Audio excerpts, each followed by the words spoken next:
ஆண்டவராக இயேசு கிறிஸ்துவின் விலையேறப்பெற்ற நாமத்திலே உங்கள் யாவருக்கும் அன்பின் நல்வாழ்த்துக்கள் கூறி இன்றைய தியான பகுதிக்கு உங்களை தயவோடு அழைக்கிறோம். இன்றைய தியான பகுதி யாத்திராகமம் 34ஆம் அதிகாரம் 28 முதல் 35 வசனங்கள். தியான வசனம் 28ஆம் வசனம். யாத்திராகமம் 34:28. அங்கே அவன் அப்பம் புசியாமலும் தண்ணீர் குடியாமலும் இரவும் பகலும் 40 நாள் கர்த்தரோடே இருந்தான். அருமையான கர்த்தருடைய பிள்ளைகளே, நாம் அநேக நேரங்களிலே ஜெபிக்கிறோம், ஆனால் ஜெபத்தின் முக்கியமானதை நாம் விட்டுவிடுகிறோம். உபவாச ஜெபம் என்பது எவ்வளவு முக்கியமானது என்பதை அநேக நேரங்களிலே நாம் மறந்தவர்களாக காணப்படுகிறோம். உபவாசித்து ஜெபிப்பதை தேவன் அங்கீகரிக்கிறார். தேவன் அதற்கு விடை கொடுக்கிறார். பரிசுத்த வேதாகமத்திலே அதற்கு ஏராளமான சம்பவங்களை நாம் எடுத்து கூறலாம். எனக்கு அன்பான கர்த்தருடைய பிள்ளைகளே, இன்று நீங்களும் நானும் ஜெபிப்பதினுடைய மேன்மையை நாம் உணர்ந்திருக்கிறோமா? உபவாச ஜெபத்தின் மேன்மையை உணர்ந்திருக்கிறோமா? இன்று கிட்டத்தட்ட எல்லா திருச்சபைகளிலும் உபவாச ஜெபங்கள் நடைபெற்று வருகிறது. கர்த்தருக்கு ஸ்தோத்திரம். ஆனால் அதனுடைய ஆழமான கருத்தை நாம் உணர்ந்தவர்களாக செய்கிறோமா? கடமைக்காக ஏதோ ஒரு 12 மணிக்கு வந்துவிட்டு 1 மணிக்கு ஜெபத்தை முடித்து சாப்பிட்டு விட்டு செல்லுகின்ற ஒரு அனுபவம் அல்ல. உபவாச ஜெபம் என்பது தேவனோடு ஒன்றித்து இருப்பது, தேவனுடைய பலத்தை பெற்றுக்கொள்ளும்படியாக அவர்களே சார்ந்து இருக்கும்படியாக அவருடைய சமூகத்திலே அவருடைய பிரசன்னத்திலே இருப்பது. நாம் எப்படிப்பட்ட உபவாச ஜெபங்களை ஏறெடுக்கிறோம்? குறைவாக சொல்லவில்லை, குற்றம் சாட்டவில்லை. யோசித்து பார்ப்போம், நம்முடைய உபவாச ஜெபங்கள் எப்படிப்பட்டதாக இருக்கிறது. அருமையான கர்த்தருடைய பிள்ளைகளே, ஆசீர்வாதங்களை பெற்று அனுபவிக்க வேண்டுமென்றால் இந்த உலகில் வசிக்க நாம் ஒவ்வொருவரும் தனிப்பட்ட விதத்தில் பலவிதமான சோதனைகளை போராட்டங்களை சந்தித்து கொண்டிருக்கிறோம். அவைகளில் நாம் சிறந்த விதத்தில் ஜெயத்தை பெற்றுக்கொள்வதற்கு நம்மை தாழ்த்தி உபவாசித்து ஜெபிக்க வேண்டியது மிகவும் இன்றியமையாததாக இருக்கிறது. இன்றைய நாட்களின் நிலைமை என்ன? உலகத்தை சற்று நம்முடைய கண்களால் நோக்கி பார்ப்போம். எங்கு பார்த்தாலும் அழிவுகள், கொலைகள், கொள்ளைகள், பாலியல் வன்மங்கள். எவ்வளவு மோசமான நிலைக்குள்ளாக இருக்கிறோம். அருமையான கர்த்தருடைய பிள்ளைகளே, இது ஜெபிக்க வேண்டிய ஒரு நேரம், உபவாசித்து ஜெபிக்க வேண்டிய நேரம் என்பதை நீங்களும் நான் உணர்ந்து கொள்ள வேண்டும். ஆண்டவராகிய இயேசு கிறிஸ்துவின் உபவாச ஜெபம் இதற்கு மிகச் சிறந்ததொரு மாதிரியாக இருக்கிறது. அவர் 40 நாட்கள் உபவாசமாக இருந்த பின்பு அங்கே பிசாசினால் சோதிக்கப்பட்டார். அந்த சோதனைகளை அவர் லகுவாக ஜெயித்தார். அதன் முடிவிலே உடனே தேவதூதர்கள் வந்து அவருக்கு பணிவிடை செய்தார்கள் என்றும், பின்பு இயேசு ஆவியானுடைய பலத்தினாலே கலிலேயாவுக்கு திரும்ப போனார் என்றும் நாம் வாசிப்பது நமக்கு எவ்வளவு மகிழ்ச்சியை கொடுக்கிறது. இந்த விதமாக நாம் உபவாசித்து ஜெபிப்பதின் மூலம் சோதனைகளை ஜெயிப்பது மட்டுமல்ல, தேவனுடைய உதவியையும் தேவ பலத்தையும் பெற்றுக்கொள்ள முடியும். ஆம், நம்முடைய தேவன் நம்மை தூதர்களை அனுப்பி நம்மை பலப்படுத்துகிறவராக இருக்கிறார். அது மாத்திரமல்ல, நம்மை எடுத்து பயன்படுத்துகிறவராகவும் இருக்கிறார். ஆண்டவராகிய இயேசுவே பரிசுத்த மத்தேயு 17:21 சொல்லுகின்ற பொழுது, இந்த ஜாதி பிசாசு ஜெபத்தினாலும் உபவாசத்தினாலுமே அன்றி மற்ற விதத்தினாலும் புறப்பட்டு போகாது என்பதாக கூறுகிறதை நாம் பார்க்கலாம். அருமையான கர்த்தருடைய பிள்ளையே, உபவாச ஜெபத்தின் மூலமாக பிசாசினால் வரும் போராட்டங்களை நாம் ஜெயிக்க முடியும். பரிசுத்த வேதாகமத்தில் உபவாச ஜெபத்தின் மூலம் அநேகர் மிகுதியான நன்மைகளை, மகத்தான ஜெயங்களை அடைந்திருக்கின்றனர் என்பதை நாம் காண முடியும். மோசே 40 நாட்கள் உபவாசத்தோடு தேவனோடு பேசிக்கொண்டிருந்ததால் ஜனங்களுடைய ஜீவியத்தின் நன்மைக்காக அவரிடமிருந்து பிரமாணங்களை பெற்றுக்கொண்டார். தேவன் அவனுடன் பேசியதால் அவனுடைய முகம் பிரகாசம் அடைந்திருந்தது. அருமையான தேவ பிள்ளையை, இவ்வித உபவாசம் ஜெபத்தால் உன்னுடைய வாழ்வின் தேவையான ஆலோசனைகள், பிரமாணங்கள் ஆகியவற்றை தேவனிடமிருந்து நீ பெற்றுக்கொள்ளுவாய். உன் வாழ்க்கை மற்றவர்களுக்கு கிறிஸ்துவாகிய ஒளியினிடத்திற்கு வழிநடத்துவதாக காணப்படும். நீ உன்னுடைய முகத்திலே தேவனுடைய அழகை காண முடியும். இஸ்ரவேலருக்கும் பென்யமீனருக்கும் இடையே பயங்கர யுத்தம் நடந்த சந்தர்ப்பத்திலே 2 முறை அவர்கள் தோல்வியை சந்தித்தார்கள்.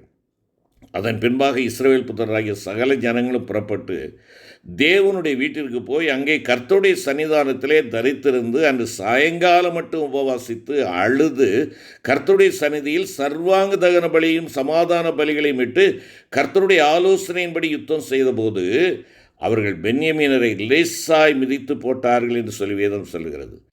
இவ்விதமாக இஸ்ரவேலர்கள் தங்களை தாழ்த்தி உபவாசத்தோடு பலி செலுத்தி கர்த்தரை நோக்கி மன்றாடிய பொழுது மாத்திரமே அவர்கள் வெற்றியை கண்டார்கள்.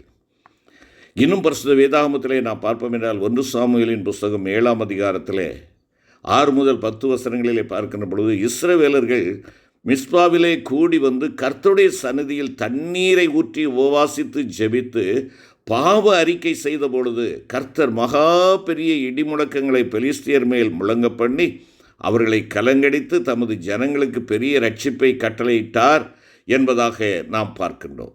இஸ்ரவேலர் தாங்கள் இழந்து போயிருந்த பட்டணங்களையும் திரும்ப பெற்றுக்கொண்டார்கள் என்பதாக அதே அதிகாரம் 13-14 வசனத்திலே வாசிக்கிறோம். அருமையான கர்த்தருடைய பிள்ளைகளே, நாம் உபவாசித்து தேவனுடைய பிரசன்னத்தில் இருக்கின்ற பொழுது தேவன் மகத்துவமான வெற்றிகளை கொடுக்கிறார் என்பதை நாம் மறந்து போகக்கூடாது. யூதா ஜனங்களுக்கு விரோதமாக 3 பலத்த ஜாதிகள் யுத்தத்துக்கு வந்தபோது அவர்கள் உபவாசத்தோடு தேவனை தேடினார்கள் என்பதாக 2 நாளாகமம் 20ஆம் அதிகாரத்தில் வாசிக்கிறோம். இந்த ஜெபத்தின் மூலமாக அவர்கள் தங்கள் சத்துருக்களின் மேல் பரிபூர்ண வெற்றி பெற்று கொண்டார்கள், மிகுந்த களி கூர்ந்தார்கள். அருமையான தேவனுடைய பிள்ளையே, இவ்விதமாக நீயும் நானும் உலகம், மாம்சம், பிசாசு என்பவைகளை ஜெயித்து பூரண ஜெய ஜீவியம் செய்வதற்கு உபவாச ஜெபம் மிகவும் அத்தியாவசியமானது என்பதை உணர்ந்து கொள்ள வேண்டும். தேவனுடைய ஜனங்கள் தங்களை தாழ்த்துகிறதற்கும் தங்களுக்காக சபையான வழியை தேடுகிறதற்கும் தேவன் சத்துருவை விலக்கி தங்களுக்கு துணை செய்வதற்கும் உபவாசித்து ஜெபம் பண்ணினதை எஸ்ரா 8ஆம் அதிகாரத்திலே நாம் பார்க்கிறோம்.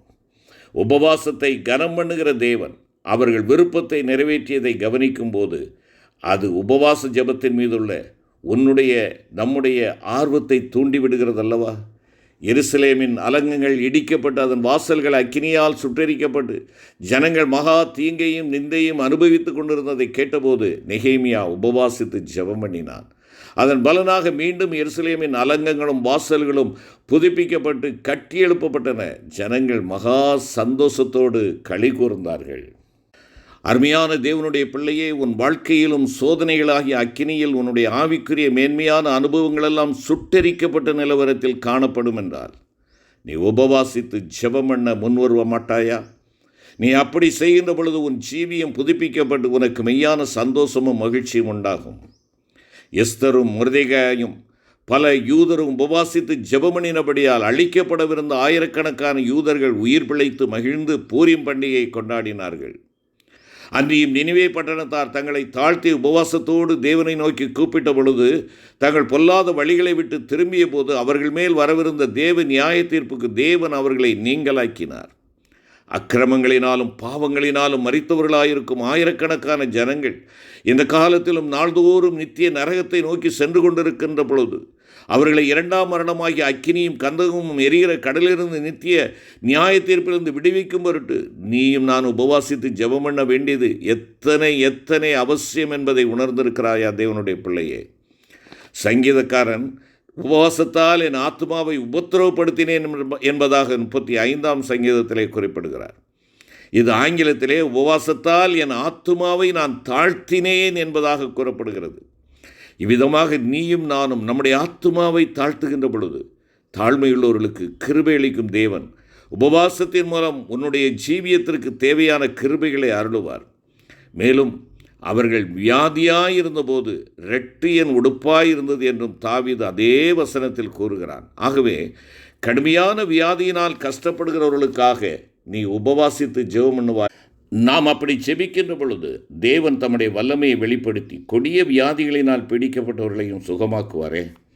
யோவேல் தீர்க்கதரிசி நாட்களில் இஸ்ரவேலின் நிலவரத்தையும் அவசியத்தையும் அறிந்த தேவன் பரிசுத்த உபவாச நாளை நியமியுங்கள் என்பதாக கூறினார்.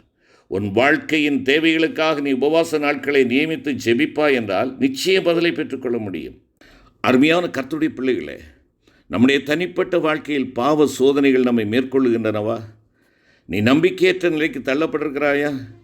உன்னுடைய பொருளாதார தேவைகள் சந்திக்கப்பட முடியாத இக்கட்டான நிலவரத்தில் நீயும் நானும் இருக்கிறோமா? மனம் தளர வேண்டாம். நம்முடைய விடுதலைக்காகவும் சகாயத்திற்காகவும் நாம் மனிதரை நாடி போகாமல் தானியேலைப் போல உபவாசம் பண்ணி தேவனாகிய ஆண்டவரை ஜெபத்தினாலும் விண்ணப்பங்களினாலும் தேடுவதற்கு நம்முடைய முகத்தை அவருக்கு நேராக்குகின்ற பொழுது ஆண்டவர் சொல்லுவார், நீ கர்த்தருடைய பார்வையில் மிகவும் பிரியமானவன் என்று. நீ வேண்டிக்கொள்ள தொடங்கும் போதே கர்த்தர் உனக்கு பதிலளிப்பார் என்பதாக வசனம் சொல்லுவது உன் வாழ்க்கையிலே பலிதமாகும்.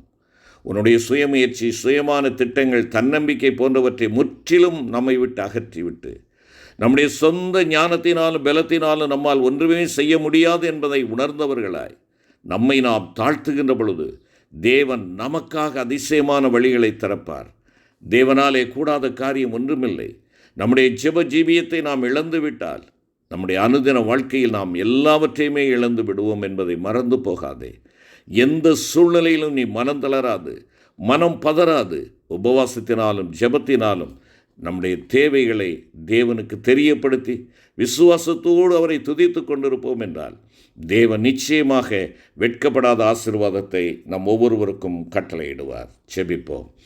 எங்கள் அன்பின் ஆண்டவரே, நாங்கள் ஒருபோது வெட்கப்பட்டு போகக்கூடாது என்பதற்காக தேவரீர் எங்களுக்கு கொடுக்கிற நல்ல ஆலோசனைகளுக்காக உமக்கு நன்றி ராஜா. உம்முடைய சமூகத்திலே எங்களை வெறுத்து தாழ்த்தி உபவாசித்து உம்முடைய பிரசன்னத்திலே நாங்கள் காணப்படுகின்ற பொழுது தேவரீருடைய உதவியும் ஒத்தாசையும் எங்களுக்கு கொடுத்து நீர் எங்களை வழிநடத்துகிறவராக இருக்கிறீர்.